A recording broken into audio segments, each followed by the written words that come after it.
Radio صدائے حریت جموں کشمیر سے سنیے تازہ ترین خبریں۔ بھارتی فوجیوں نے آج ضلع کولگام میں محاصرے اور تلاشی کی کارروائی کے دوران 4 کشمیری نوجوانوں کو شہید کر دیا۔ قبل ازیں اسی علاقے میں ایک حملے میں بھارتی فوج کے 2 اہلکار زخمی ہو گئے تھے۔ OIC کے انسانی حقوق کمیشن نے بھارت کی طرف سے متعارف کرائے گئے نئے ڈومیسائل قانون کو مسترد کرتے ہوئے بھارتی اقدام کو جنیوا کنونشن، اسلامی تعاون تنظیم اور اقوام متحدہ کی کشمیر کے حوالے سے قراردادوں اور انسانی حقوق کے عالمی قوانین کے منافی قرار دیا ہے۔ کشمیر کونسل یورپی یونین کے چیئرمین علی رضا سید نے کہا ہے کہ غیر ریاستی باشندوں کو جموں کشمیر کے ڈومیسائل کے اجراء کا بھارتی قانون ہرگز قابل قبول نہیں۔ بھارتی پولیس نے نئے ڈومیسائل قانون کے خلاف احتجاج کے لیے سماجی رابطوں کے پلیٹ فارم استعمال کرنے والوں کی شناخت اور گرفتار کرنے کے لیے سائبر ونگ کی خدمات حاصل کر لی ہیں، جبکہ گزشتہ 8 ماہ سے جاری فوجی محاصرے اور مواصلاتی پابندیوں میں مزید سختی کرتے ہوئے مقبوضہ علاقے میں تیز رفتار 4G انٹرنیٹ سروس کی معطلی میں 15 اپریل تک توسیع کر دی گئی ہے۔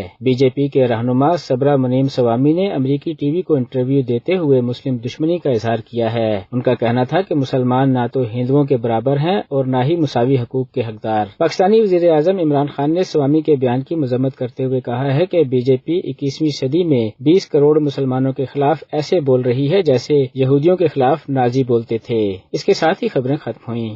ان حالات میں جب پوری انسانیت پر موت کے سائے منڈلا رہے ہیں، برہمن سامراج نے نئے ڈومیسائل قانون کے ذریعے 8 ماہ سے معصور کشمیریوں کے بچے کچے معاشی حقوق پر ڈاکہ ڈال کر اپنی صفاقانہ سوچ اور بیمار ذہنیت کا مظاہرہ کیا۔ اس حوالے سے سنتے ہیں جموں کشمیر مسلم خواتین مرکز کے وائس چیئرمین اور حریت کانفرنس آزاد کشمیر شاخ کے رہنما راجہ خادم حسین کی گفتگو۔ بھارت کی طرف سے اجرا ہونے والے اس نئے ڈومیسائل قانون کو ریاست مقبوضہ جموں کشمیر کی سیاسی قیادت اور عوام نے رد کیا۔ بھارت کی طرف سے حالیہ دنوں میں جو قانون پاس کیا گیا، اس میں اس کا مقصد غیر ریاستی باشندوں کو ریاستی شہریت دینا ہے تاکہ آبادی کا تناسب تبدیل کر کے ریاست مقبوضہ جموں کشمیر کے عوام کی زندگیوں کو مزید اجیرن بنایا جائے۔ ہم عالمی برادری سے اپیل کرتے ہیں کہ وہ دیکھیں کہ آج جب پوری دنیا انسانیت کو بچانے میں لگی ہوئی ہے اور ہندوستان کشمیر میں اپنے قبضے کو